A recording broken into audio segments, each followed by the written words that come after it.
What is going on? Another fabulous week. Second week in a row for some great racing at old Southwick. I still can't believe they pulled that race off, man. Looking at the Weege preview show with all those big things. Yeah. Huge, just holes. I don't know what else to call them. Just holes. It was even hard to gather how big that was until his video where he actually stepped in it. Because the pictures looked huge, but then when he stepped in, it's like, oh, okay, that's actually really deep. Yeah, it was bad. But hats off to the track crew, man. They pulled one out there. I guess it is kind of nice that Southwick is pretty much all sand. You know, as Jesse says it, you can change the whole landscape just by dumping a beer. So yeah, they're probably used to it over there. But quite a bit, yeah. Before we jump into it, let's give our big shout out to Sean over at Bro Taco Hot Sauce, brotacofoods.com. Use code PTTG for 20% off your Bro Taco Hot Sauce. Order all of it. Just order all of it. Keep him busy. He's posting on Facebook a lot, so he must not be super busy. We got to change that. Got to blow him up. Yeah. That, and I want that shirtless dude on the CB 750 to ride through town over here and get hit by all the bugs, man. I almost commented on that photo today. I was like, when did you get a photo of me at the grocery store?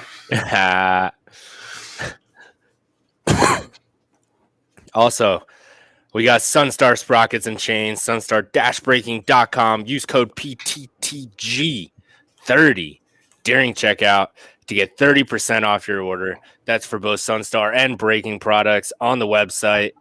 Go ahead, hit them up, get you some goodies for your bike. Sorry, Tiller, nothing for the GS. We are not that fancy. We do dirt bike stuff, some street stuff, but it's no. Okay. One day I'll get a bike with a chain. Yeah, no, nothing for the fancies, but. While you're out there perusing the old interwebs, make sure to stop by Power, the number 2, the ground. Check out the work that Jesse's been doing to the site. It is a labor of love, and he loves moto, so he is definitely laboring quite a bit. Stop in, see it. He's always posting different stuff up there. Like I said, he does a lot of work to try to keep everybody entertained because I have the attention span of a toddler.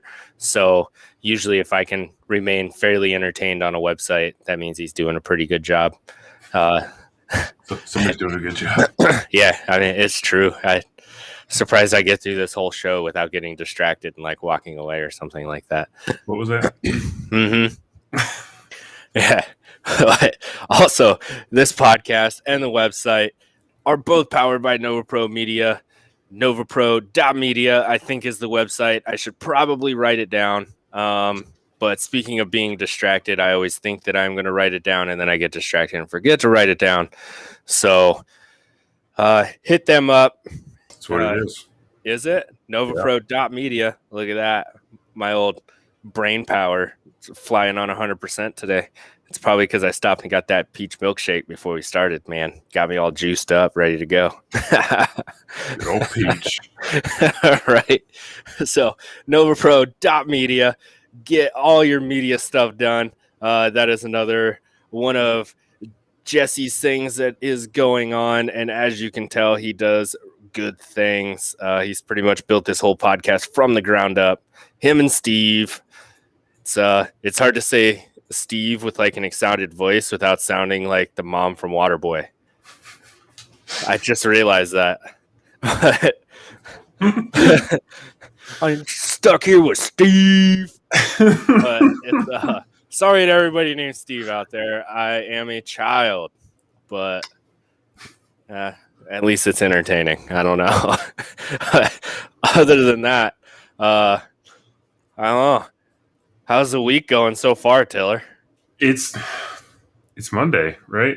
So it is. We are one day closer to the 2020 Yamaha 2-strokes being delivered in Ohio. That's the way I look at it. I think I probably will. Don't tell my wife, who is probably listening to this upstairs, and I'm waiting to hear her yell like through the little delay. And when I say it to when it comes over Facebook, like, you are not getting another bike. Ah, but we'll see. We'll see. Don't tell her, okay? Shh. I mean, they're like one of the cheapest new bikes you can buy. So, oh yeah, and probably the most fun. I mean, the old, they're fun, man. I'm kind of old, kind of fluffy, but a 125 will get me where I need to go fast enough for me to get there entertained. So it's and they're cheap to maintain, and they did a bunch of updates to them, which is awesome. I'm excited. Yeah, those. I mean, I've always thought about getting one of those because that's why they were so relatively inexpensive. Was because they, kind of kept them the same for a while. But it's for like 20 years. Yeah, it's a 250, right? It's 252 stroke, whatever. But yeah, now they're updating them a little bit and not massively increasing the price. It's kind of like, well, yeah, that's kind of how I feel, man. I'm like, what's the worst that can happen? I got to call Athena, get like a big bore kit. Oh no, what am I gonna do? I've made worse decisions with bikes. Yeah, so I mean, I don't know. We'll see. Hopefully one day we'll get to do an old garage walk around of the old 125 sitting in my garage that hopefully my wife doesn't see. So it's blue one. It's always been there. Yeah.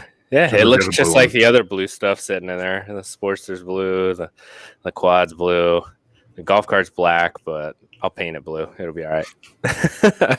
Just a really dark shade of blue is all it is.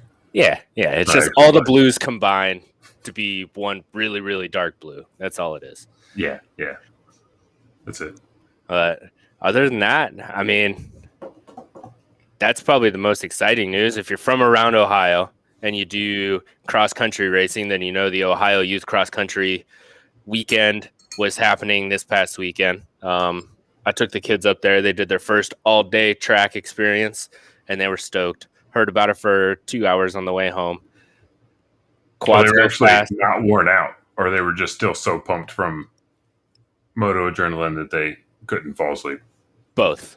They were like so tired they were being super weird, but so excited that they were being weird, so it was like double weird. They're like, quads and dirt bikes go fast, play in the dirt, jump high.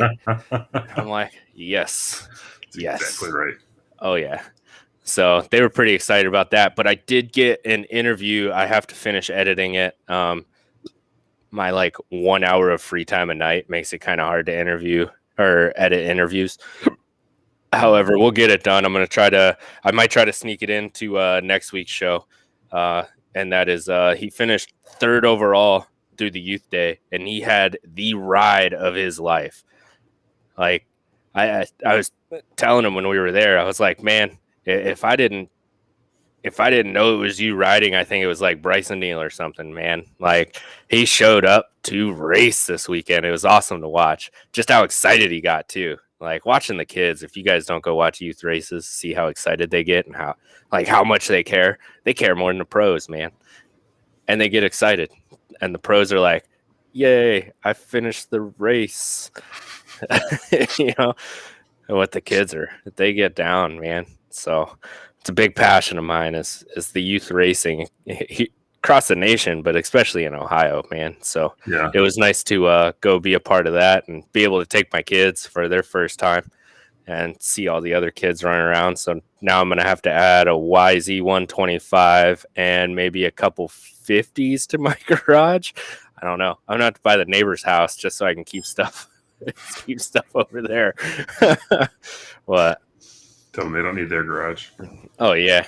Other than that, man, not much else going on. I think Yamaha was the last ones to release their 2022 models, and they finally did. So if you live in California, I do feel bad for you. No 2022 models for you guys because they are discontinuing the red sticker program, and none of the manufacturers want to change the whole worldwide distribution for one state. So sorry about your luck. Idaho, Texas, Arizona, New Mexico. All those places have great riding. I would suggest that you get on the old realtor.com and go find a place where you can actually enjoy your sport. But it's, other than that, we had great racing at Southwick. DF being a dominant force. He should just change his name from Dylan Ferrandis and just go Dominating Force 14. And look at you. Yeah. Come up with new nicknames. Right? It's not the greatest one. We'll work on it, but we're getting there. But other than that, the 250s look good. No Phil Nicoletti tore his ACL. He's out for what would assume, unless he rides with Club MX again next year, ever, which is unfortunate. That's a character that you want to try to keep in your series as much as possible. I could see him potentially coming back and doing a club thing. The way they kind of brought him on this year again, if he gets healed up properly, I could see him coming back out and doing it. He doesn't do Supercross, so he's going to have time to heal and train and stuff like that. So that's who knows. He might go back and do Canadian stuff too next year, depending on how the border stuff ends up working out. Yeah, he did well enough up there, but it's crazy the difference between Canadian professional moto compared to watching him up there, like the highlights from up there, to watching him down here. Mm-hmm. It's just the huge pool of talent in both the 250s and the 450s this year is it's hard to watch, man, because I'm like, I know you're better than that. But it's like, where do you go? We were talking about it last week, man. If you're normally a top 10 guy, you might be struggling to make the top 15, Mm-hmm. And it's hard. It sucks for him getting injured and not having the year that he wished he had, but what can you do? Especially with the results he was putting in. He was putting in some good results on, the good races. It's not like he jumped in and he was struggling to get 20th every single time. He was getting points. He could get up there, yeah. And so that's like. And that's same with Caleb Russell. He didn't have a stellar weekend this weekend. I don't know how much I can't say I expected him in the top 10 every week. I think like endurance side, if it was like that, I would definitely put him probably in the top 5. But with racing off-road and then jumping over straight into pro moto, that's a big gap between disciplines. Yeah. So going from pro off-road to pro moto. But he is definitely not he's not disappointing. He's still fun to ride. And I can't say I expected too much more out of him, maybe like top 15 every week, but I'm also not naive enough to think that the big swing was not going to affect him, especially after having 8 weeks off the bike before or something like that, because he busted his job and had some other injuries. Yeah. So he was doing good. I was trying to look to see, I can't remember what his overall turned out to be. 23rd. Seeing him. Or he's 23rd in points. 18th overall. So I looked at that list probably 4 times, up and down for Caleb Russell and up and down for 557, and just overlooked it every time. There it is right there. Yeah, 18th. The 557 jumps out to me, man. Yeah. 18th overall is pretty good, especially considering, because his first moto was not great. He had to pull off once for. I mean, it wasn't bad though. He came across the line 40th on the first lap, and he finished 24th. Mm-hmm. So that's not bad at all. Oh yeah, considering what it was. I just remember there was one point in time in the broadcast when I looked up and he was pulled off in the mechanics area, and I just cried for my fantasy team because I picked him for fantasy, and he was pulled off on the side, but that's how that went for me this weekend. I picked 4 out of my 8 guys. All ended up in the mechanics area this weekend. Ouch. Not even privateers. All pros. Just end up Oh in the yeah. mechanics area for no reason whatsoever. I Uh, cursed them all. But anyways, so him coming back for 18th was pretty good. oh yeah. But And then 250s overall, just in general, were fantastic to watch this weekend. oh, you had old Joe Shimoda getting up there, getting on the podium, man. I'm super excited about that. Not just barely on the podium either. Second place. Yeah. Yeah. I mean, it was kind of one less point and he was tied with third and fourth, but I mean, you can't hate on it. That kid's a silent assassin, man. So just up there it's doing work, taking oh advantage of yeah, the opportunities that are given to him. yeah. Some other pretty decent rides from guys that we haven't seen this year either. Michael Moseman, Styles Robertson, Pierce Brown, and Maxwell Holland, Ty Masterpool. They all showed up to play this week. Those are guys that you would usually see a couple spots down. Well, Moseman's been up and down this year. He's had ones where he was leading, and like this weekend he was leading, and then he made a boo boo and went down. He's had some days up there, and he's like last weekend he went down in both motos. I can't remember, but he didn't follow through with it last weekend, even after taking a week off. But yeah, this weekend he was up there leading the first moto and went down, and I mean he still managed to get a third, but he was up there. But it's seventh. He got seventh in the first moto. He was he third got across the line. 7-7. Yeah, but to be first like that and leading the race, he could have, but went over that. I think they said on the broadcast, what was it? They made it sound like some kind of sissy excuse. It was probably a little bit worse than it was, but I guess he'd gotten some splinter in his finger and it got infected. Which still, I mean, sounds like I said, it doesn't sound that big of a deal at all, considering what Jeremy Martin's out there riding with, right? But I'm sure it was, like I said, it was worse than it was. It probably affected him a little bit, but we'll write it off and say his finger was swollen too much and he went down. Yeah. Well, hand injuries where you're trying to hold on to a bike, especially with how rough the track was, that cannot be fun. Yeah.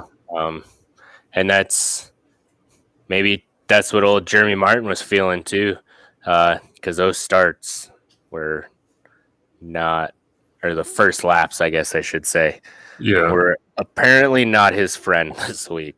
No. But then this was the weekend of the Huskies, though.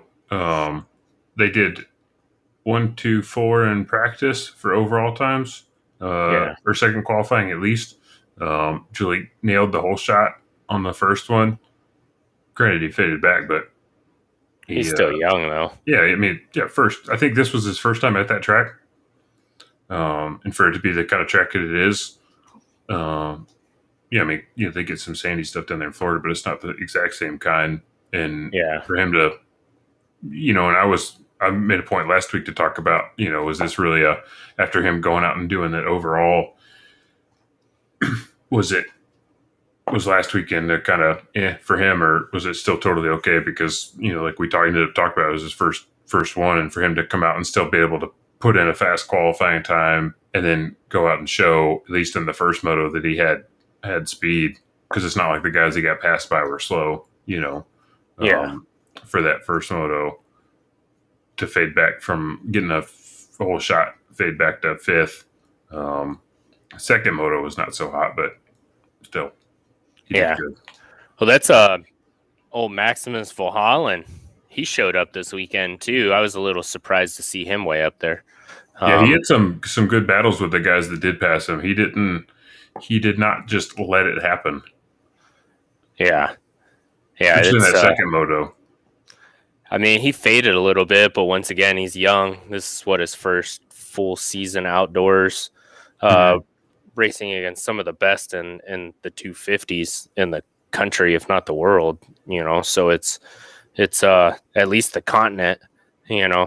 So it's definitely you can't shy away from giving him some props this weekend either.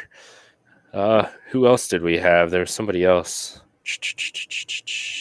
Styles is pretty good to see him up there doing good again this weekend. To see that putting in 2 decent results in a row.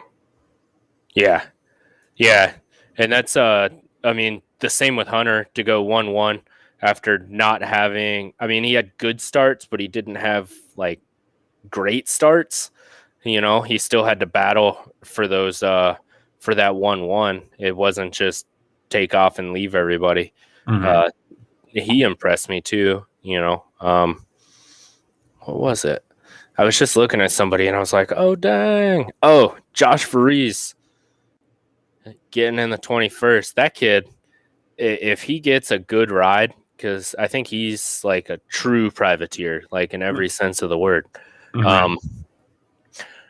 I don't know what happened to him in the second moto to have him get a horrible start and then get shuffled all the way back to 38th spot. But if he gets a little help under the tent, man, he's gonna be good.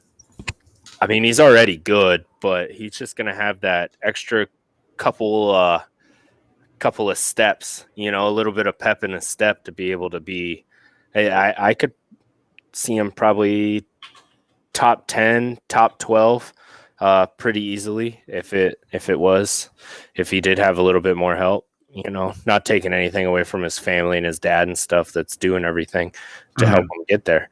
But it's having that extra factory or second tier team help goes a very long way, and get that boy on a Yamaha, let's give him a fighting chance here. So only because it's a 250 class, I'll let that slide.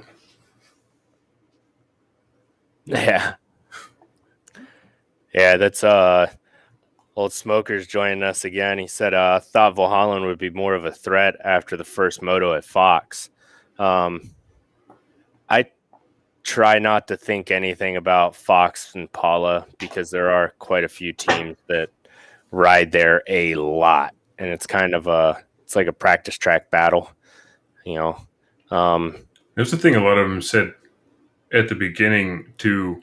A was the first round, and B is that they're on one. But even Max said this weekend in one of his post-race interviews that he kind of admitted, he was like, that one that's the riding at home thing. He'd never ridden at Southwick before or anything quite like that. Riding in the high des is still not the same thing as riding in the sand is not the same. Like Southwick. It's just not the same thing. So for him to go out there and do that kind of a battle.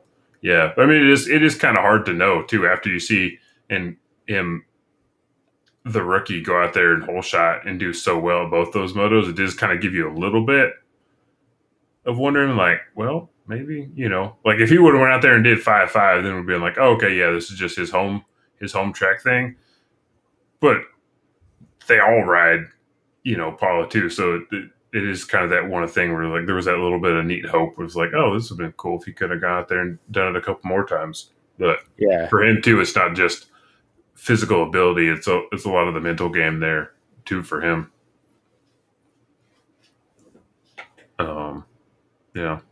That one. See the 250. So just overall in the 250s, we had Hunter with the 1-1 on the day. It's a way to take it home. Joe, we talked about with a 3-4. For second place overall. Justin Cooper coming out with a third overall with a 6-2. Managing to still get some points after a bad first moto. RJ Hampshire with a 2-6. Talking about ended up on the ground a bunch of times. And that was after getting the whole shot in the first moto or second moto. And then Cole Nichols with a fifth overall after a 4-5 on the day. That's just how the points work out in that system. And Jet ended up with a 6th overall on the day because he his 9.3. So that puts them on the points of it tightened up the points quite a bit. Yeah. So Jet is still in first place with 204, but now Justin Cooper is snuck up with 201 overall, and then Hunter third place 178, So he's only 26 points behind his brother, which is give Jet one bad moto from whatever reason, flat tire, bike accident, something, and he's right there within snapping distance of the other guys. RJ's in fourth with 148. 5 rounds in, he's not out of it, but he's not there. And Joe Shimoda, 137 for fifth overall in the championship. So those top three are still within fun distance of you can't have a bad moto. Yeah. It's definitely getting close. Yeah, David, I don't know what actually broke on his bike. I don't know like what came apart. Maybe it's from ripping all them holies on everyone. So I wanted to ask you about this because I thought it was interesting. So on Plessinger's bike in the 450s, they actually they said that it was a preventative measure that they swapped motors between motos. They didn't say anything was happening with the moto in the first or with the engine in the first moto. They just swapped the motor just because. But then they said he said once he got going that there was something like in the motor it's making a bunch of weirdness. Yeah, and so it just I don't think it technically blew up in a normal sense, but the motor was just done. So something happened, something got in it, something messed up when they did the bike with the engine swap. And so what I was going to ask you about on that was I can't think of a reason. I mean, yeah, they're the factory team, right? They got resources to spend.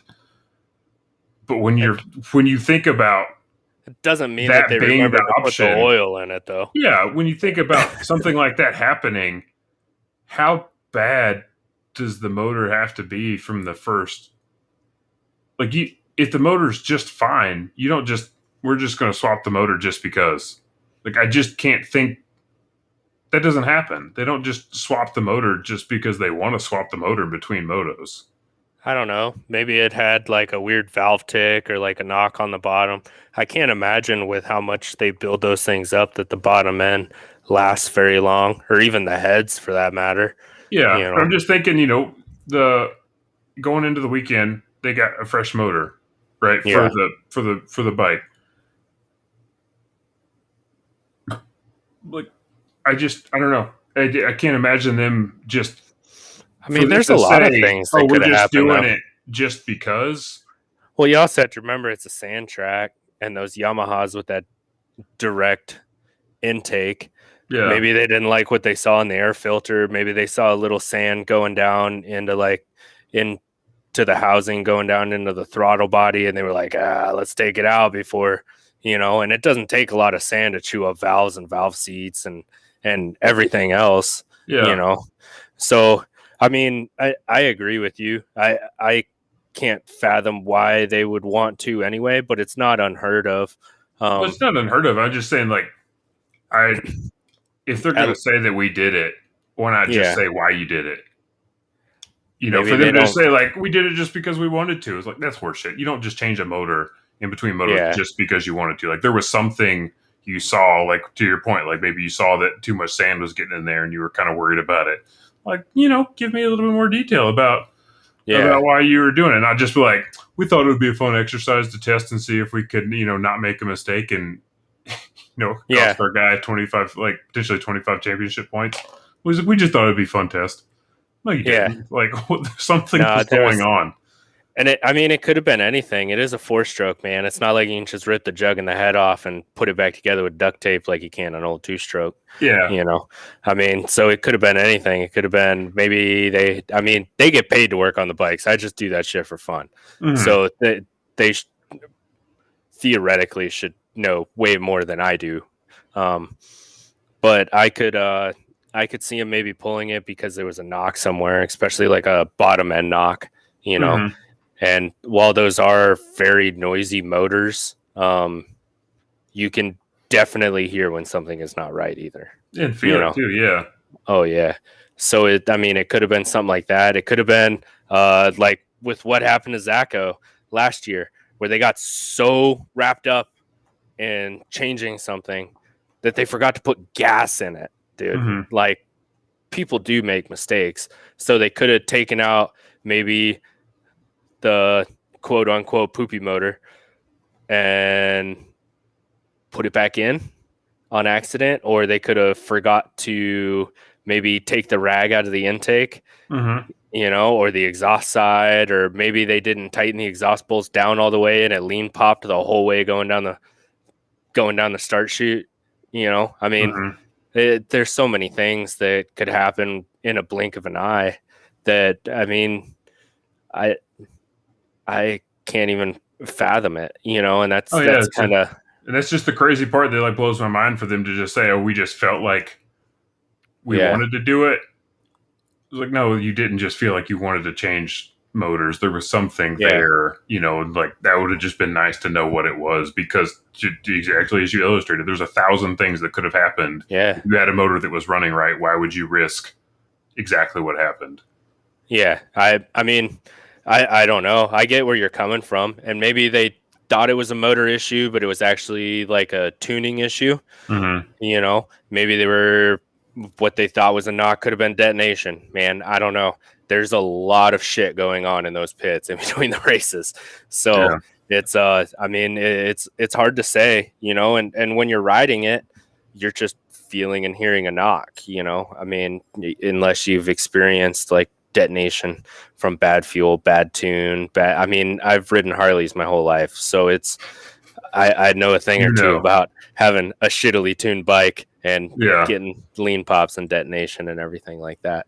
But so he did a great job, because they interviewed him almost immediately afterwards, and he was classy AP, being real nice about it. He could have been like just pissed off or not had taken an interview or something, and he was, pulled a Tomac and threw his bike on the ground like a child. Yeah, exactly. Yeah. Good old Loretta's Tomac. But he kept it classy. He lost him, from 15 to 20 points. He was probably going to get that moto. He could have got another 20 or better points. He could have been right there behind, but now he's 2 motos within from the lead, or he's out of the top 3 now. Unless something happens to Ferrandis, I don't see anybody catching him. No, not like this, but at least AP having a top 3 podium now, it's going to be even harder, because now that Tomac's on. Yeah, on something for second motos. David said the same thing. I've never been to Southwick, but I know like Jesse and David and Coda and those guys have.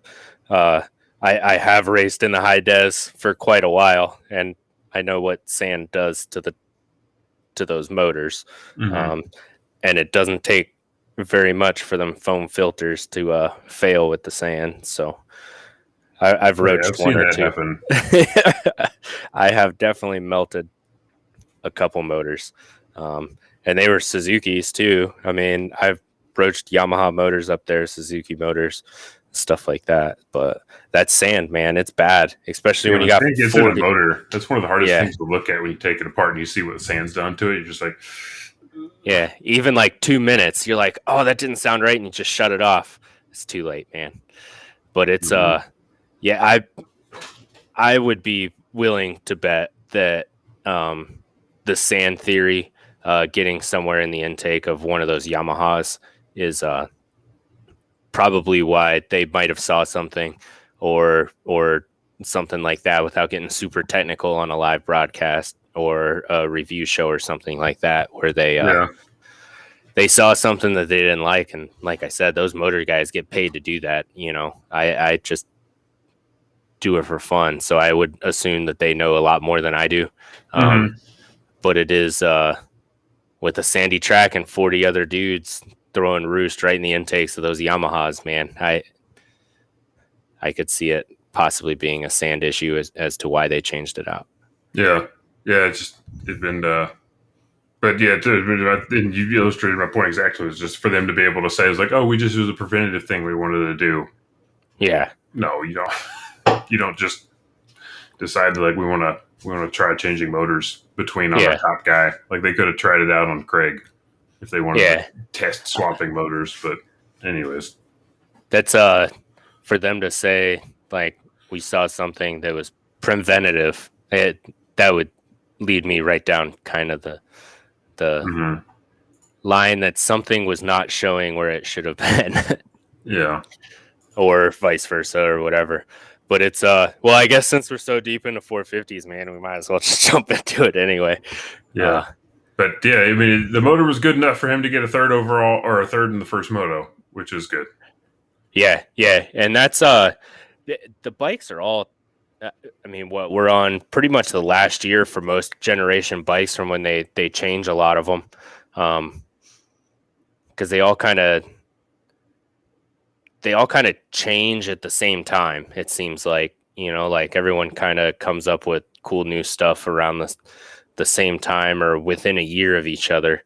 So I would probably say most of especially the 450s, most of them are going to be pretty close to the same, different feels and everything. But as far as like one brand having advantage over another is definitely not happening in the 450s this year. I think we're seeing a lot of not only team talent but rider talent that's really stepping people apart. Yeah, there's a lot of good rider talent on display this weekend. I mean, as there have been most weekends in the 450 class, especially. That's the Ferrandis overheating thing. I think that's because he likes to ride a lot like Tomac and slam the clutch in and out, especially on the sand tracks. You're using your clutch a lot. That's personally why I like a Recluse when I'm riding that kind of stuff. But it's I can see that. I'm actually surprised Tomac didn't have that much trouble overheating, especially the clutch pack this week either. Well, I think they said once they finally got and looked at it, it wasn't so much of the overheating as they made it seem like on the broadcast. I mean, there was some, but because I think it was Ferrandis himself that even said, like, they told me, from smoke kind of early on, and they said to take it easy, and I did, but it was like, it wasn't as big of a thing as they thought it was going to be. And I think that was more of him just being like, and I think the way he put it was that it was more of a, I don't want to risk it, kind of like, not that he didn't believe them that that it was going to be a problem, but it was just kind of like, he's the one riding the bike. He's like, I kind of feel what's happening. I know what's happening. I know what's going on, but he's the one. I'm not going to be defiant. Weight. I'm not going to be defiant and ruin something. So I'm going to, okay, sure. I'll just take it easy and take my third home to manage the championship. Like you said, I guess the Hondas were having some trouble with some heat too, where they were packing up like through the radiators and stuff. Yeah, you could see it, David. It was so nice, like interesting to see when Ferrandis pulled off on the broadcast. You could see it right there at the end of the race when he pulled into the tent after they crossed the finish line. His just whole face was like, he wasn't excited. He was just not angry, but he was disappointed and pissed off that he didn't get to just rail it and go for it. And I think afterwards, when he said that even he had to let Tomac by, not be able to catch Tomac after Tomac went on the run, it was just like he was not excited about having to finish the race that way. Yeah, I can see why he would be pissed, but a third place is a lot better than like a 37th place, and it still got him the overall. For sure. But that's just the kind of the neat thing. That's what I like about Ferrandis is that, he comes off with an overall win on the weekend, third in the second moto, and he's just like, hey, I could have done better, and he's not excited about it, If you're not first, you're last, Ricky Bobby. Yeah. It's the way it is. Ironically talking about the Frenchman. Right. And that is that's what I really like about Ferrandis. A lot of people don't like him, but he is David's with me, but it's Instant Francis fan now. Yeah, and that's I saw the same mentality in the 250s too. I mean, he made some bonehead moves like when he launched Craig across the stadium and stuff like that. But I saw it more as not him doing it out of malice, but more he wants to win so damn bad that he's gonna push the envelope and he's gonna ride. Racing. Yeah, it doesn't matter what bike he's on, he's gonna run it until it's like not gonna make another lap, know. And it's that I like that about him, man. He's a gamer. When it's time to go, he goes. No excuses. Just I'm gonna win, or I'm not gonna leave anything else on the track. And this week, he was kind of forced to leave something on the track, and I think that's what's really eating him up. That's a really good way of putting it. Yeah, that's exactly what it was, and you could see it in his face after the moto. But that first moto, man, one of the chats I was in when I was watching it live, the second we all saw him get the whole shot, we're just like, okay, well, this race is over with now. It was still a good one to watch, but yeah. I mean, he does make some mistakes though, because you can't push that hard and not make mistakes, and we still got fast guys that are right behind him ready to capitalize 100% of the time. I mean, you got Roxon, who's shown great speed the outdoors so far this year. Tomac's finally coming back. Barsha's in and out. I still won't count it. Seen Cirillo, you have to kind of see him do 5 or 6 laps first, and then wait until the last 5 or 6 laps. But in between that time, he's always a gamer. You still got Chase is a fast little kid too. So it's hard, man, and it's Craig could strike at any time too. That dude's good outdoors, and he's often kind of overlooked because he is the number 3 guy racing in a class that he doesn't normally race in. But outdoors, he's good on that 450, So you got a bunch of guys there that if Ferrandis lets up 5%, like we saw, dude, he's done. We saw it last year with Tomac too. Let up a little bit, no more 4P, man. You can't. Once you let it up, you're not gonna. It takes a while to get the momentum rolling again, And I have a feeling Ferrandis was pissed off enough this week that come next week, he's going to try to prove enough for the race he's racing and the race that he kind of missed this week. Oh, yeah, for sure. Especially now that, I mean, he knows how much easier it is when you get the whole shot and go. Oh, yeah. Instead of having to. And that's kind of what we were excited to watch this weekend was, well, not is he going to take it easy, but is he going to back it down just a hair to like kind of ruin the chance of those unnecessary accidents from him having to haul ass. And he kept it on 2 wheels the entire time and just hauled ass. He might have been holding it back a percentage, but you couldn't tell. Yeah, these guys are all so freaking fast anyway. Yeah, you're like, once they get like halfway down the start straight, they're already faster than I ever am. So I'm like, they're too good. So they could back it down a percent, and I'd be like, they're still crazy fast, dude. I don't know. His lap times were still killer consistent in the first moto after he got the whole shot. He didn't need to.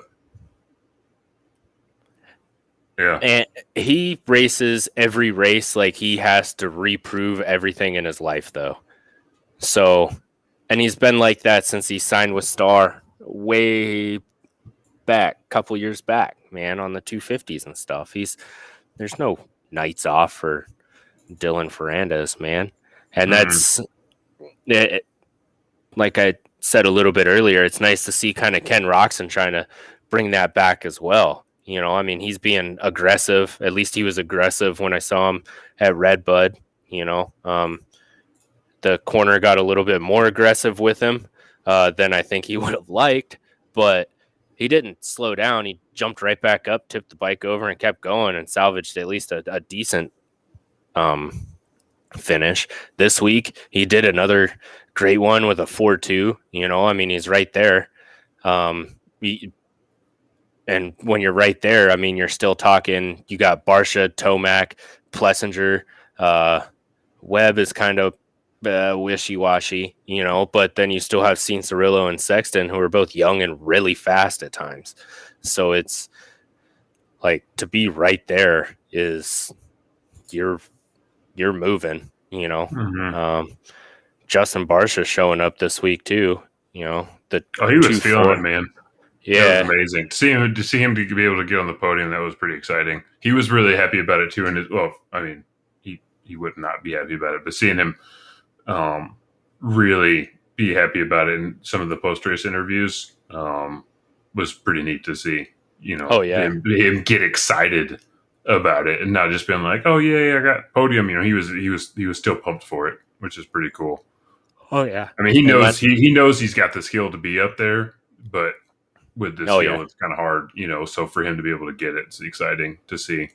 If you don't start in like the top 6, you're probably not going to finish in the top 6, man. Oh, yeah, definitely. Yeah, these guys are all. And that's, I mean, even with Tomac, probably the fastest outdoor rider that this series has seen in a really long time. First moto came around in 13th, man. Like, what are you going to do from 13th there, Tomac? Your last half of the race sprint speed is already covered by Ferrandis, and he got a good start. So what are you going to do?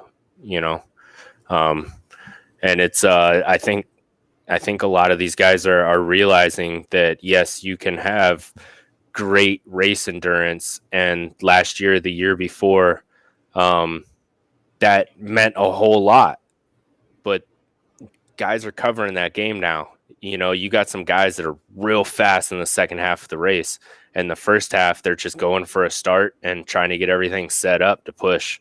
And it's not just Ferrandis and Tomac. There's a couple other guys that if you watch, you'll start seeing them towards the last maybe 10 minutes of the race. They're starting to push, starting to really work on guys, starting to put in some little bit faster times and stuff. So I think there's definitely there's almost feels like there's a fitness shift going towards that way, where a lot of guys used to just try to sprint as fast as they could and put the biggest gap at the beginning part of the race, and then hope they had enough to cover when they were tired at the end. But it's when you get guys, that's what your competition is doing, when they're got the diesel motors, you got to make sure you're able to match them, because you can't battle with a guy if he catches up to you after you've already worn yourself out sprinting ahead, right? So definitely changes the game. Yeah, and that is David Tomac is definitely still impressive. I mean, he's still got it in him. It's he's the old guy in the series now, I feel like, but he's still the one with a nice deck of cards in his hand that he can pull out when he needs to, and he can be fast, man. He gets a couple of them laps where you're like, how did he close that gap so fast? And then all of a sudden he's gone. But yeah, I think everybody wishes they would have caught that 1:2:16 he did on camera. Oh yeah, because it just happened. He was doing 2:18s, and then all of a sudden he just drops a 2:16. And everyone's like, "Oh, that would have been." Obviously, there's a ton of logistic things preventing them from having a camera on him all the time, but no one else did a 2:16 in that moto, or even the other moto, I think. And it's like, how does he cut off 2 seconds of a lap? That's like he found a jump and he was like, I'm gonna just quad this thing that wasn't even a jump, and all of a sudden I'm in the next corner. Like, you don't just shave off 2 seconds out of nowhere on a track. If it wasn't no one's doing that time, Well, if it wasn't a national with thousands and thousands of people standing around the track, somebody would have been like, he had to have cut the track. Oh, we did. One of the chats I was in that day, that was the first thing we said. We're like, that was a timing error, because earlier in the day they were having live timing issues online, right? So like the AMA live timing wasn't updating for 250 Moto 1. Yeah. So our first thing was like, it's fairly reasonable to think that there was like a timing error, after what we've seen today. And they kept going, and here we are, 48 hours later, and it's No, it was a valid time. Still stands. Yeah. Yep. No, that actually happened. He somehow shaved 2 seconds off of his lap time in the middle of the race. Oh yeah. But I mean, How? that's what Tomac does though. That's what makes him so freaking special. Is when everybody else is doing 220s, 223s, he's doing 218s, 216s. Mm-hmm. You know, that's what makes him so special. But like that's what also makes Ferrandis special too. You know, and if Ferrandis gets better starts than Tomac, who's gonna win? You know what I mean? If you're both playing the same game, Mm-hmm. you got to be there at the start. Then, you know, you can't just show up halfway through and hope to salvage a win. You know, and that's my memory isn't the greatest, but that's definitely what I remember. Like all 3 seasons that Tomac really dominated the outdoor series, is that's what made it so fun watching, is that he isn't good at starts, but he would pile drive that track into what he wanted, and that was to win. Mm-hmm. And I think Ferrandis and Roxon are both kind of doing the same way, but more in like a European dance type riding, you know, where they're just super smooth and they have the energy left at the end of the race to really push. Mm-hmm. And Ridiculously efficient riders. Yeah. And Marv should be there too. Like, where's Marv been, man? Oh, Marv. He didn't do bad this weekend, but it's No. still, it's not. And same with Dean, man. I expected Dean to have 2 broken legs after Redbud. Dean's been hurt and everything. For him to be top 10, yeah, is still fantastic. You know, I think even in we just pre-show, you know, they were making jokes and Kenny was standing right there with him. It was funny, of course, like Kenny, the other guy of the other like broken man, still they're making jokes about Dean. Dean's still out there riding and just battling through it. Pulling one through for the Husky team right now. It's amazing for him to be. Yeah, was it he and Joey right there on the edge of all the main, you know. Dean is still factory, but you know Joey's right there on the edge of all the other factory guys. Yeah, Savachi's not doing too bad outdoors. He's right around the 8 to 12 mark almost every weekend. I had to double check it. I was one of his post race interviews, dude. He was pissed about his result today, and I was thinking like, this isn't good. Like this isn't the kind of excitement I wanted to see around Joey again. You know, I was on the Joey train when he was kind of getting back up in the attitude move where he was enjoying things. I mean, for him to be pissed about his race as he was this weekend, I had to double check it. I was like, I thought he was a 10th. You know, like how does a guy on the RM team get pissed about 10th? And he was not as excited about it. But I don't know, maybe, you know, some guys deal with it in a different way and maybe he'll be back in a better mood this week. But I mean, also I respect the fact of being pissed about 10th, but look at the 9 guys in front of him. I mean, when you see yourself as an equal, it's looking at the 9 guys in front of you is just looking at more championship points that you missed out on. Mm-hmm. You know, and it's I can understand that mindset, you know, especially as like a really competitive person. If I'm lining up next to you, it's because we're equal. You know, like, yeah, you could be a factory rider since you were 14. I don't give a shit, man. Like, we're both on the same gate, bro. Like, you are my equal. I can beat you today, 100%. You know, and that's while I do respect that attitude, you also can't let it eat you up, man. Oh yeah, that's what I'm worried about because he's one of the guys that's been way more vocal about mental he's health, a firecracker, struggles and stuff. So yeah. I don't want to see him like go down the rabbit hole and just be like, fuck this, I'm out. Yeah, no. He's a firecracker, man. He's killing it, man. Oh yeah. Speaking of that team, man, you think we're gonna see old BB4 back next year? Never heard of her. No. I don't think he's ever coming back, man. Yeah, neither do I. I guess they got all their stuff resolved though. So that's kind of in the past. It would be kind of cool if Well, if he wanted to come pick it up. But I can understand when your father runs a super successful business and you can go from being a successful pro dirt bike rider to a successful businessman without missing so much as a beat. Enjoying the family time. Yeah. Doing all right. He wasn't hurting. I think if he doesn't come back for any sort of random ride next year, he's out. We'll never see him. And he's the kind of guy too, I imagine, that he's not going to come back and work in the sport or something. If he does, it'll be like, it might be some random, coaching thing on the side for some privateer he got randomly hooked up with, from like a friend type connection. They'll be like, I'll do some coaching, but you don't fucking tell anybody about it. Yeah. Almost like a James Stewart type. He's still around, but he's not. But he's not. Even like Wyndham doing all that work for Loretta Lynn's, but will outright walk the other way when he sees a camera or a microphone walking towards him. Yeah, I'm just another guy with a beard and overalls. Leave me alone. Wow. Yeah, just out here drinking my bush latte and pushing dirt with a bulldozer, man. Like, leave me alone. Yep, exactly. But, I mean, I guess I could see that. I do like watching him race outdoors, man. And I would like to see him come back, maybe track somewhere around where he's at, just show up, throw in a heater, make the show, just be like, don't forget about me, boys. And then kind of like the Chiz did this weekend. Ooh, Chiz, man. I was like, he'll get 20th. I mean, he pretty much did, but it's still, this is like the one outdoor race he's going to race all year.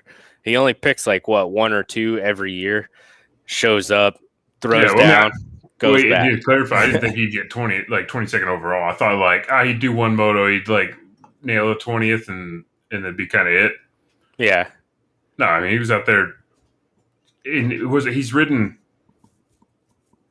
4 or 5 times, I think he said. Recently, he's not been chilling.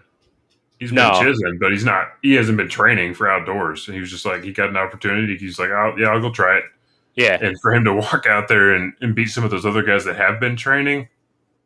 Well, that's, I was talking to him about a month ago, and he was saying, hey, he called me and he's like, I need sprockets for, he's like, I think I might race Southwick. And I'm like, you think or you are? And he's like, I might. And I'm like, okay. And he's like, but I've only even looked at my bike like twice since Supercross was over. So he did like a lot of that training within the last like 6 weeks, maybe. Yeah. He hasn't really ridden that much. And he's like, these kids are going to beat my ass. And I'm like, I was like, the chiz is going to chiz, bro. Just do you. You'd be all right, He's, for a guy his age, he's ridiculously fit and can go out there and just grind it out. Oh, yeah. Yeah. Well, that's like freaking Caleb Russell, 31 years old, just starting on 250s and pro moto and not doing horrible against kids like half his age. Mm-hmm. Like, I get sad when I see kids half my age line up because I'm like, dude, these kids are going to destroy me in the fitness and endurance level. Like, they have energy. They don't have to work as much and take care of kids and rush around to try to get everything loaded at the last minute to get to the track for registration, Yeah. It's like they're all ready to go. Got a good night's sleep, a nice breakfast, not like a ham, egg, and cheese sandwich from McDonald's or something like that, on the way through, yelling at kids that they're not going to get their apples if they don't listen, but apples, man. Yeah. But yeah, I mean, it's great seeing these guys. Same with like Justin Rodbell, man. Like, he showed up 15th. Remember Rodbell? Yeah. I mean, you got him showing up in 15th, Brandon Hartranth in 13th, having another great ride on the old Suzuki. Lost me $20 this weekend. Yeah. What'd you bet, that he wouldn't get in the top 15? Uh-huh. That's a stupid bet, man. Yeah, we had over under 15th for Hartranth. And I did it based off of his post-race interview last weekend. They're like, oh, yeah, you're a New Jersey guy. Like, you'll do great at Southwick. He's like, I've never raced there. I was like, okay, he'll be like 16th. I didn't think he was going to be 30th. I just didn't see a top 15 happening again on a track he's never actually raced at. I totally earned like losing that $20. Oh yeah, I just was like, if I had a chance, that was it. he's like That was it. he's like a top or bottom third, top 2/3 assassin, man.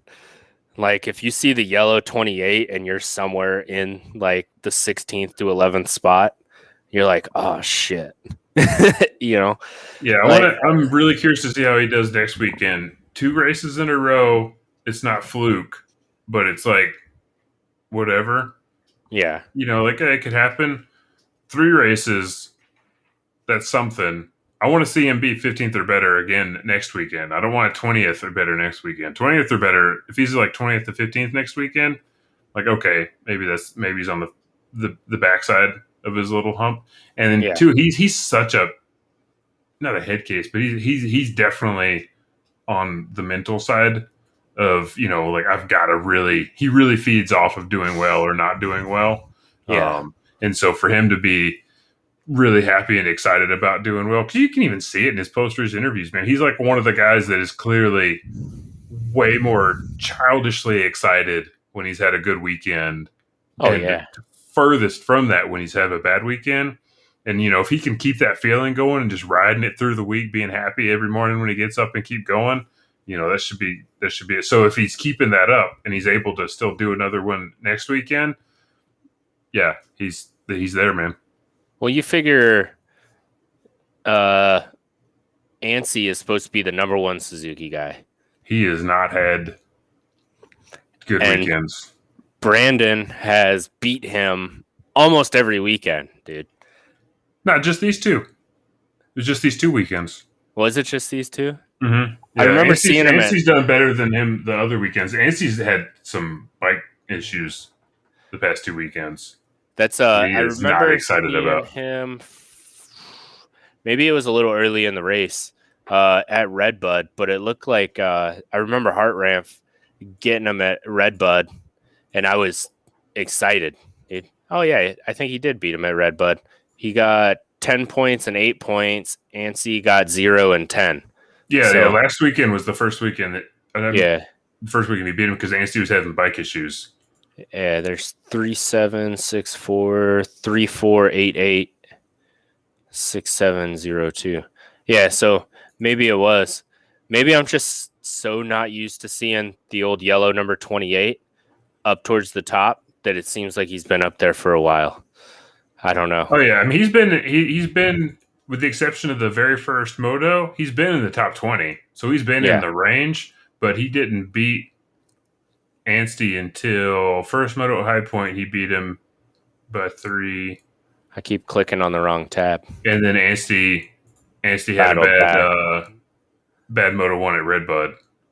Yeah. And then he had another bad one. Oh yeah, man, what was it on on Mathis on the Pulp Review show? Was that it? Or were they talking about it on Discord? You were saying his wife just went hard and calling that bike a dangerous or something. I can't remember exactly what her quote was, but she put up a tweet about the bike he was on was going to get him hurt or being dangerous or something. I mean, I'm gonna have to look it up now. I can't just half-ass quote something. Shit. That's crazy to me though, unless it's like stupid mechanical failures. Well, that's the thing, because he's had mechanical stuff the past couple rounds that have messed him up. Yeah, she was probably getting a little excited, but because the Suzuki is one of like the best handling bikes made. So I could see if it was super slack going through the turns and all that, where it's getting all weird or something like that, but it's not.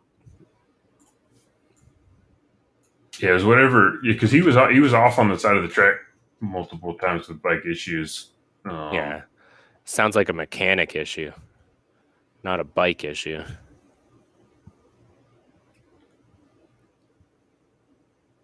Well, somebody in that position, mechanic. Yeah.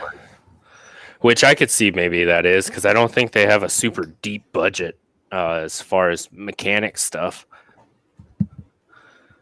My shoe fell off. I can't find it now. Yeah, we can throw it up in the Discord later if we do find it. But it's long story short, she wasn't excited about the machine he was riding on and didn't think it was safe. Oh yeah. Well, that's when I broke my wrist. My wife called my quad a piece of shit. So, and I'm like, no, it's because she loves you. That's the rumor. But it's I feel like that's kind of the wife's job, you know. Yeah. To be like, you know. I mean, I don't know. I have a biased opinion though, because I am a Suzuki fan. I'm one of like 5,000 people in the country, but I am one, and I will accept it. This is it's like it's not. I'll have to look at this later. It's like it's all gone. Mathis doesn't usually delete stuff, so no, it wasn't something he put up. It was something. It was a tweet she made. Well, run down the 450 points real quick. We got Dylan Ferrandis in the first spot with 224, close behind, 19 points behind Ken Roxon in the second spot. Eli Tomac with 167, rounding out your top three. Aaron Plessinger dropped to fourth position with 163, and Justin Barcia rounds out your top five with 161. And just behind Barcia, we got Chase Sexton, who really only needs one good moto, and Barcia and Plessinger to have one bad moto, and then he jumps from sixth all the way up to fourth. That big goose egg on the second moto of Southwick for AP definitely hurt, but he's still in the hunt for a top three. The third place in the championship is going to be exciting to watch. Oh yeah, I could see if I'd hate to say it, man, because I'm a Kenny fan, but I think when we start getting out of this month and into late July through August and stuff like that, I hope Kenny can keep it together. Because if not, that is going to make a scramble for second and third place, and it is going to be insane, I think. So you got Cianciarillo might not make it, but you got Sexton, Barcia, Plessinger, and Tomac all within striking distance. Not only of themselves, there's only 8 points that separates third from sixth place, but they're not too far off of old Kenny. And we have 1, 2, 3, 4, 5, 6, 7. We got 14 motos left. Mm-hmm. So I don't know. We'll see. Got old Iron Man. That I hope that's not the deciding race again this year. So far, the last two races that I've went to there, that has been the deciding race. A week after the deciding race for the championship, so it has made it a little boring for the 450s, unless you have somebody in second, third, or fourth that you're cheering for. But yeah, you could. I don't know. What else do we have? You want to do the drive real quick? Yeah. Sunstar. Do the Sunstar drive of the race. This, folks, is why I talk and I do not sing. Sunstar drive of the race. For your 450s, we got Justin Bogle with a plus 24. It's pretty respectable for the 450s. For the 250s, we got old Jeremy Martin, the broke one, throwing down plus 45.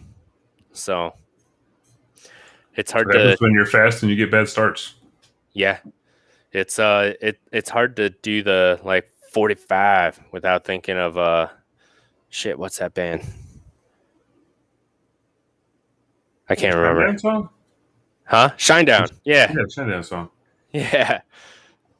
My kids love that song, man. And I hadn't heard it since like high school. Whoa. Kind of Yeah. like I don't listen to that very often. Good band, good song. I listen to podcasts more than I do the radio. Pretty cool. The Bro Taco soused it. I'm gonna pick with I missed it, but Tiller brought it up and it reminded me. Old Hampshire dropping it on the berm and struggling to pick up the bike. It's pretty good. Yeah, the outdoors I'm really trying to pick like oh man, like the save of the race or something great, but there's all these comedies that keep happening with outdoors right now, like dropping your bike and struggling to pick it back up.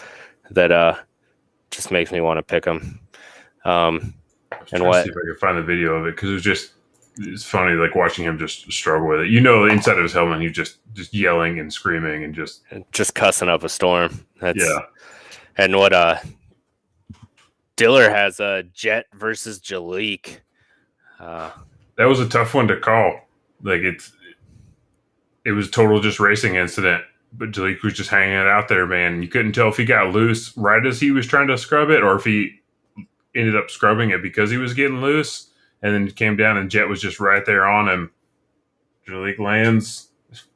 Jet lands right on the back of his bike and just goes. Bloop. Yeah. Loses his visor and then he's riding like a bullet the rest of the time. Oh yeah. And that's also if you were at Southwick and you're just running into us, I guess the Topol clan was all out there handing out some stickers. Looked a lot like this. Power to the ground stickers. So if you did get some of those, that's awesome. If you didn't, I don't know. Bug Jesse on Facebook until he sends you one in the snail mail. Those are the stickers you only get in person, though. I know. No snail mail stickers for you, man. Oh, no snail mail stickers. But it's yeah, I don't know. Catch us at Ironman, I guess.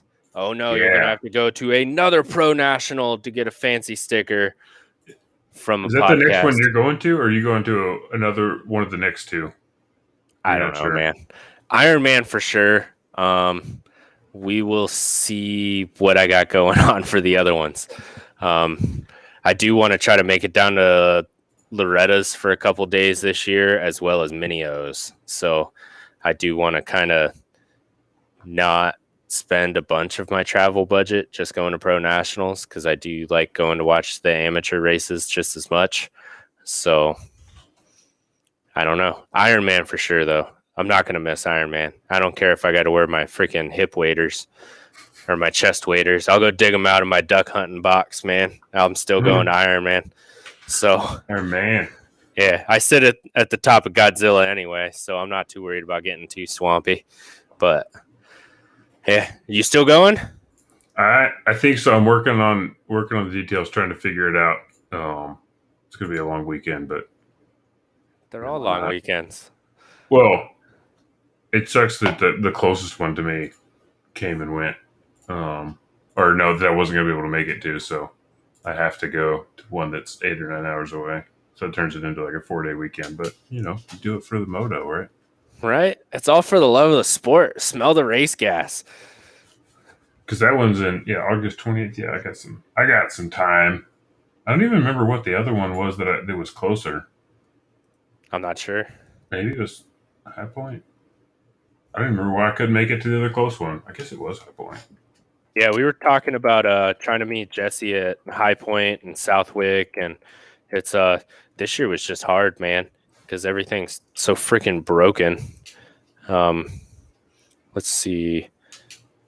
Oh yeah, I think it was. Yeah, High Point was. I think High Point was the closest one that I was supposed to make it to, or I was hoping to make it to, but I couldn't because I was out of town. But then I actually. Oh wait, is that what happened? Because then that was all messed up. It wasn't actually the week that I went out of town. I thought I couldn't make it to that one, and it turns out I could have. Yeah, but it's only an hour closer than the rest of them. They're all 7 to 9 hours. So it's at that point. You're on the bike for a day, you're on the bike for a day, Just kind of roll. That's I was looking through today at some of the schedules from around here to see if maybe we could fit in 2 races in one. In like the Indiana area. And what was it? Oh, it was the IXCR is racing on the 28th and 29th. So if you do make it up and you want to kick it with Doug, we can hit up the Pro National on Saturday and then go hit the Indiana State Cross Country bike race on Sunday if you want. Sunday races. Oh, yeah. Yeah, that's this series is so big that they have to race quads all day on Saturday and then bikes all day on Sunday. And I still want to try to get to a GNCC that was around there as well. But I can't remember the exact dates. I mean, I did show you my my race schedule, proposed race schedule that I try to get to. Yeah. So it's I am quite busy. Let's see. Oh yeah, August is the down month for GNCC. And then I think the closest one to you after that would be the Buckwheat 100, which is in Newburgh, West Virginia. And that's October 9th and 10th. That one could be kind of close. Could be. Yeah. And then at the end of October, we're back at Ironman to finish out the GNCC year. And I will be at that one 110%. I might even try to get my fat old ass off the couch to race it. But we'll see. I want to try to talk a couple buddies into going up there and maybe just trying to have some fun. Other than that, I don't have a whole lot else going on. We do have, what is the next one? Spring Creek. Millville. Yeah. Get to watch the old Millville monster, the Whoops monster, hanging out there. Yeah. Who you going to take, man, for 250s? Just top 3. 250s there? Yeah. I'm going to go. Oof. Hunter's on a roll, man. He's thirsty now. He's got it. He knows he did it. He enjoyed beating his brother. He's probably talking a lot of shit to him this weekend. He's in the top 3. You think Hunter talks shit? To Jet? Yeah, he does. Probably. Yeah. Probably a whole different kind of shit, too. Like, Jet's probably like a little more like bubbly about it, like fuck with him. And Hunter just probably, doing the whole older brother. I'm going to go have, like, if I could drink beer during training season, I would go drink a beer and laugh at you about it. Have fun with that donut. I'm drinking a Miller Lite. Yeah.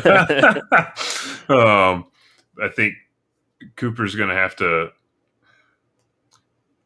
He's going to be up there. And then I don't know. Hampshire can't keep going down that many times and not like just having a absolute shit weekend. I don't think he gets a podium overall next weekend. I think he gets, not because he can't, but because he gets bitten by the chances. He went down 4 or 5 times this weekend again. He went down a lot in Redbud too, man. That's what I'm saying. 2 weekends in a row and not actually getting really bit by something breaking or bad. I mean, granted, his bad luck got him with the chain. I don't think he gets overall. I think it's Lawrence for the overall podium in 250s. That's kind of what I was thinking. I think that's a cheap answer, but I don't think it's that cheap considering kind of they're really the most consistent 3 out of the bunch. But I do have a hard time saying Jeremy isn't gonna be top 5. I just don't know where he's gonna fit in. Oh yeah, for sure. He's gonna be top 5 Oh this yeah. weekend. What I'm about curious point? to see if Alex Martin ends up coming back. Oh shit, He's that's been right. riding, but I don't know if he's going to be. He on is the coming line. back. I just talked to his team owner earlier this week. No, Saturday. He texted me while I was at the track. He will be back. He's Oh, coming sweet. back to race Millville this weekend. He seems to be posting some positive vibes about how he's feeling about riding. So that'll be pretty good. Man, he's always a positive vibe person, dude. He would fit in with Team Fried, man. He should be Team Fried. Yeah, little troll doesn't get negative. Yeah. What about 450s, man? But to bounce it back, I can't put Alex in the top 5, man. I can't do it. I'm gonna maybe top 10, maybe home track top 10. Home track top 10, yeah. I hope. What about best top 10, man? What about the 450s? Stop on Austin Forkner while he's there. 450s, Dylan, because large rollers, and Dylan. I think the question is, who's going to get third?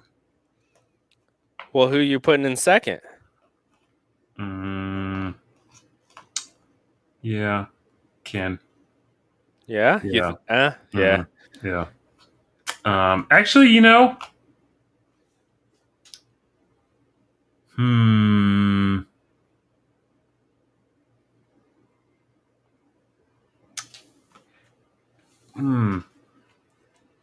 Damn. Ken could not make it on the podium this weekend. Not for any Millville specific reason. AP is going to be hungry as hell. Mm-hmm. You don't just like not finish a moto, right? Because your bike blows up and not just get hungry for the next one. He's been up there. He's been eating it. He had 3 thirds in a row for motos. Yeah. I was there for 2 of them. He was on it, right? Oh yeah, he was fast.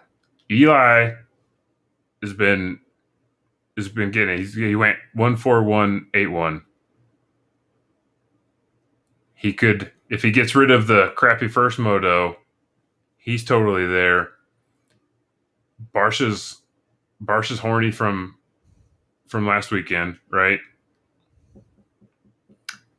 I think if there's a weekend Kenny doesn't get on the podium, because he went the last 4 motos, he went 2-6-4-2. I think this is the weekend where it shows that maybe he's worn out from doing 3 in a row. Because this will be the first race of the summer where they've done 3 in a row without a break. Yeah. So who are you taking, man? I think I want. What did you say DF stood for again? I already forgot. I don't know. Damn fast works.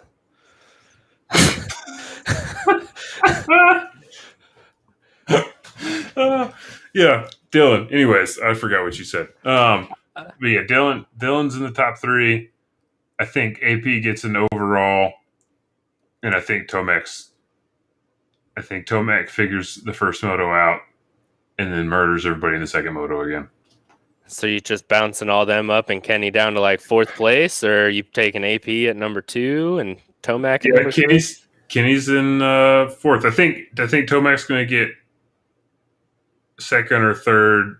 I think Tomac could be 3rd, and AP might come in with a 3-2 this weekend. That's kind of where I was thinking too. Shit, I don't know. Even, man, that's hard to say. AP gets a 2nd, because that would mean Dylan gets a 3rd if Eli gets a 1st. In my head, the way I had him ranked, because I was thinking that Eli comes in with another 1 again. You know, he comes in, wins the second moto for the 4th time in a row. That would mean, because Dylan's the only. I don't know.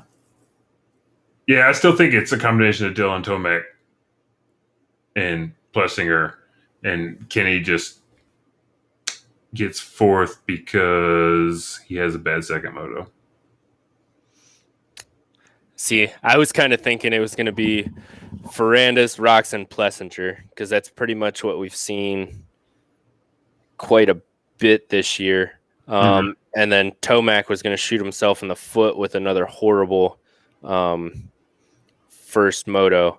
Because let's be honest, if AP didn't blow his bike up, Tomac wasn't getting on the podium this weekend.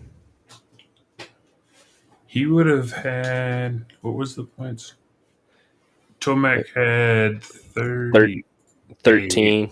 Yeah.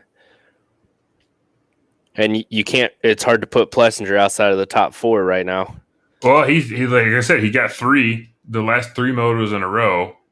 Yeah. So he would have, if he would have gotten. He's got a second. He's got a couple fourth and fifth. What is it? He's got 1/8, and that was the first moto or second moto at High Point. Fourth pays 18, right? Yeah, he would have had to. He would have had to have gotten third to beat Tomac on the podium, which 3 thirds in a row, totally reasonable. Yeah, I think he could have done it, man. I'm stamping it. But if he would have gotten fourth, if he would not have been able to beat, who ended up getting fourth? If he could not have beaten Barsha, or even if he would have just beaten Barsha and gotten fourth in the second moto, Tomac would have won the tiebreaker. I think he's got Barsha's number. But I'm going to take Ferrandis, Roczen, Plessinger, which is not too far out of what they are about anyway, at least for the last 2 weeks. And I think Tomac shoots himself in the foot. Millville, kind of sandy. Big rollers. Roczen's been the most inconsistent out of those 3. Roczen? Mm-hmm. Not by much. I'm just saying, technically speaking, when you go 3-3-3 40th, that's bike failure. Ferrandis is 1-2-1-3, and in those same motos, Ken's 2-6-4-2. Yeah, the 3s, and then the 1s kind of low. He's right there underneath. So he would have been a third. Yeah, it's the 6th that does it. And that was right in front of me too. I thought he hurt himself, man. That was a weird wreck. It was fast.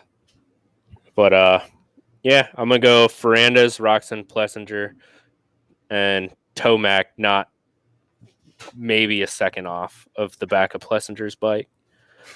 I think that's gonna be smelling the Yamaha fumes. Just I don't know. I feel like Aaron has everything to prove this year. Mm-hmm. And I think he knows that. In fact, I know he knows that. So that's why we're seeing great things. Oh, yeah. If he hasn't signed something yet, every great result in between now and when he actually has to sign something just raises the dollar value of whatever it is he's signing. Oh, yeah. So those are my bold predictions. Would you let us know what your predictions are? Drop them in the comments, and then maybe we can get some stuff thrown together for Jesse's show. It's 7:00 on Thursday. Old John with Jesse, or I think that's what he calls it. I think it depends on how jolly he's feeling that week. Oh yeah. Yeah. Maybe. He's trying out new stuff. That show, it looked great last weekend, those visuals. He's blowing us out of the water, man. He's testing out all the cool shit on his show. Well, he's got cool shit, for one. And two, that's kind of his day job. He's hiding all those neon signs from us. Oh, yeah. But it's, go ahead. Tell us what your predictions are. Just the top 3. You don't even have to give us why. Just drop them, 250s, 450s, and let's give Jesse something to talk about. Maybe we can throw together some stats on this percentage of people pick this person to come in first, second, third. You know, I want to know who's your wild card podium guy. Mine? For which one? Everybody's yours and both of them. Like, because clearly we're all on the same page about like the 4 possible guys to be on the podium. I'll say it. Who's the guy that's like the most likely, in your opinion, to sneak up on the podium that people Sexton. wouldn't? Sexton for 450s. Ooh, he's ready Probably, for it. yeah. I would probably have to say Styles for 250s. Hmm. Not Like because he's super consistent or anything like that. It's because he has the speed. that's exactly why And he's a wild card. yeah, he has the speed and he has the skills to do it. It's just a matter of doing it, you know. But I also, it's hard because I wouldn't count Garrett Marchbanks out either. For Yeah, those just a are real random wild card podium. picks. Yeah, for just a real random podium, Mhm. I don't think I could do it. Because he's another one. He's got the speed, he's got the skills. He just has to do it, you know. Do that. Yeah, and I'd love to see him do it. It's just, does he though? You know. Yeah. But I would probably have to say 250s. I would throw it up to Styles. Yeah, I I think he's a pretty reasonable wild card. I like that pick. Yeah. I like that pick. What about you? I feel like I've been infiltrated by your picks. I think for this track, my random wild card, I think this is a long shot with Pierce Brown. I could see that. I think Pierce gets it together. I think Barcia's cool attitude gets it to him, and he's finally like, "Yeah, this is it." So you're Speaking taking of, Barsha for 450s? oh no, I'm just thinking, Barcia having been in a good mood on the gas truck rubs off Yeah. on Pierce, and he's like, "I'm gonna fucking do it this weekend." Pierce is good, man. Pierce is good. I think What about for 450s. 450s? I could see Craig sneaking on too. Oh man, that wreck he had in practice just looked like it hurt, and it clearly just wore on a little bit this weekend. This is going to be sad because he shouldn't be a wild card, but I think my wild card for Millville 450's podium is Cooper Webb. I see him being right there, just sneaky, being like, "Fuck you guys, I got it this weekend." I can't. I don't know. I would love to see it. I truly would love to see it. It's a wild card, so I yeah. I'm not betting anything on it. I'm just saying. Oh man, that's the one where if it happened, I'd just like stand up, and be like, "I called it." Oh yeah, I'm just dropping my headset and walking away, bro. Yeah, might drop out of my own room. Yeah, like, no.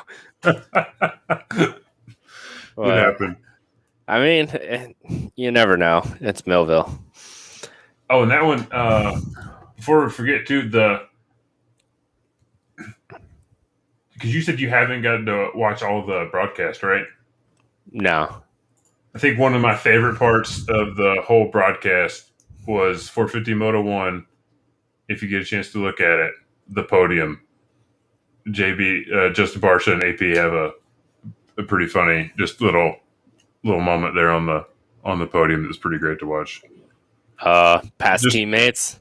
Well, no, it wasn't anything like that. They just had a fun like fuck yeah moment together on the podium. It was kind of cool because normally the podium stuff doesn't get interrupted. It's all like pretty straightforward. It is what it is, and like Barcia's just on a roll. Because it was funny too because doing this broadcast, I think was the first time they did one of those dumb interviews with Pierce Brown in it. I don't think they've aired Pierce's before this weekend, and in his interview, Barcia interrupts it.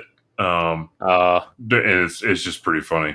And so then of course it's like the same weekend Barcia interrupts AP on the podium in a fun way, and it was just, I don't know, it was pretty fun to watch. It's totally it's worth going back and checking out.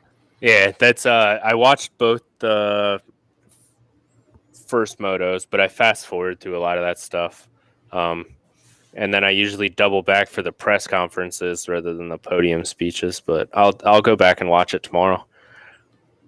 Yeah, it was pretty fun. They might have a clip of it up sometime soon. And then if you get anybody that hasn't seen it, if you get a chance, 250 Moto 2, watching RJ wrangle his bike over the berm. It's like he was trying to take it to the dance. Oh, man. All right. Let's get these outros going, man. I gotta go bug my kids.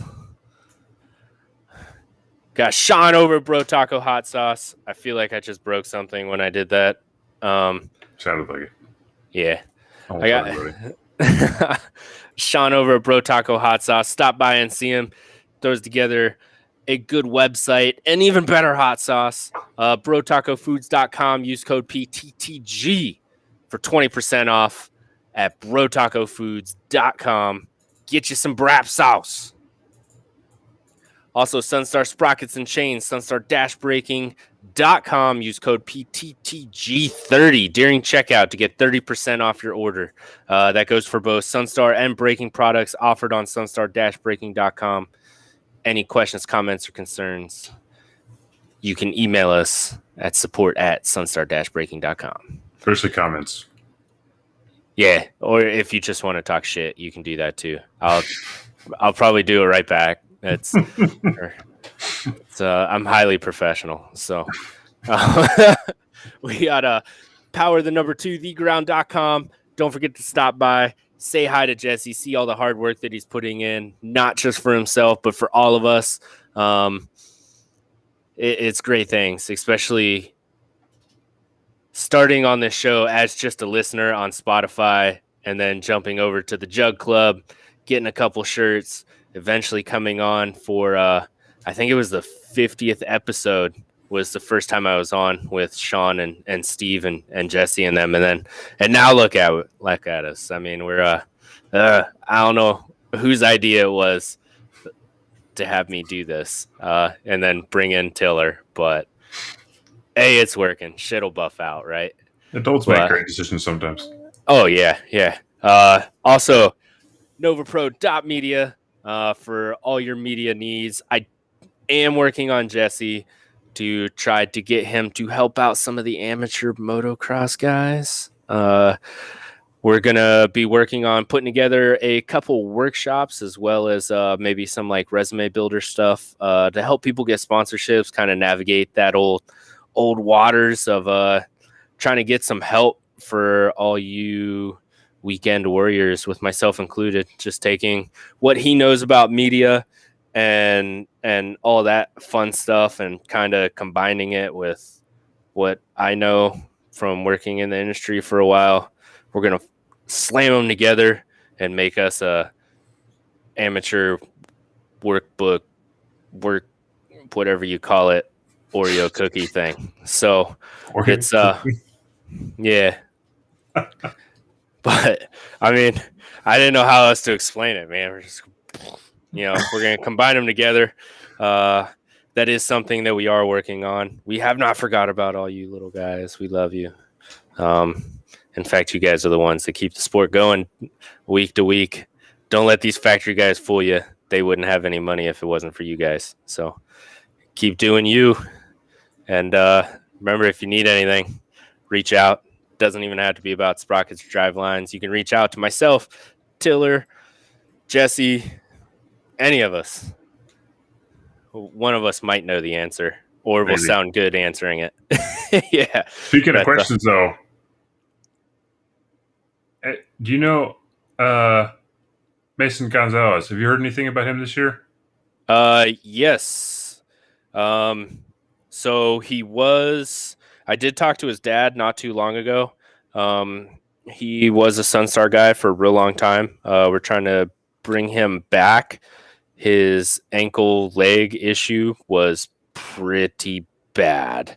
And I did hear that there were some contract issues because he was out for so long, and he wasn't sure when or if he was going to be able to come back due to the extent of the injury. But he is back, kind of getting around on his own power, getting ready to ride and stuff like that again. He has every intention of, even if he has to load everything up in the back of a Honda Civic, to getting to the track to try to do what he can. And that's I'm I'm looking forward to it, man. That kid's got heart, and his dad's got heart, and It they're was a great exciting to family. watch last year. Yeah, they're a great family, man. So if you, if you're on the old Instagram or Facebook or something like that, drop by his page, give him a little love, tell him, can't wait to see him back, man. And hopefully, because I know he was working with both Rock River Yamaha and Phoenix Racing Honda, and he got stuck somewhere when he broke his leg. He was stuck somewhere in between contracts, man. So I am not 100% certain what his future holds as far as racing for a team, but it is also something we'll do what we can, try to give him some love and some support. While you're out there passing love and support, do a little impromptu thing. Stop over at the Road to Recovery. That's another one where these guys are always looking for help. Even if you just donate one-time $1, go ahead and do it. And then next year for my birthday in May, or hell, maybe even Christmas, I'll do whatever we can raise through like the last week of December. I'll try my best to match it for Road to Recovery. So we'll do that. And I'll get with Jesse and Tiller and we'll hash out the details to try to put together a drive for that. Because they are the leading support for everyone that gets hurt in this sport that we all love to watch on a weekly basis. So yeah, go and set up if you do Amazon stuff, set up the Amazon Smile on your browser and in your app and set it to donate to Road to Recovery. I just got an email a week or two ago that showed what my quarterly donation to them was for my Amazon purchases and what they got in general just from everybody's Amazon that has them set up. And it's pretty cool to see them just getting free money. Yeah, so that's my wife just jumped on. Apparently she's listening to the show, so hopefully she didn't hear the beginning part. But she said we can match it. So let's do that. I'll set it up through Christmas week going into the New Year's. Whatever Power to the Ground can raise to do to Road to Recovery, me and my wife will match it. So we'll Oreo. So let's do that. I'll work with the Power to the Ground guys and all that. So be on the lookout for all that. It's coming up here pretty quick. So stop by. At least give them $1. Other than that, what else? You guys got some homework. Stop by, see Jesse. Stop by, see Sean. Stop by, tell Mason, get better. Stop by Road to Recovery. So I can't think of what else. He put an update back in April, riding the bike again. Yeah. Find him on Instagram. Hit him up. Yeah.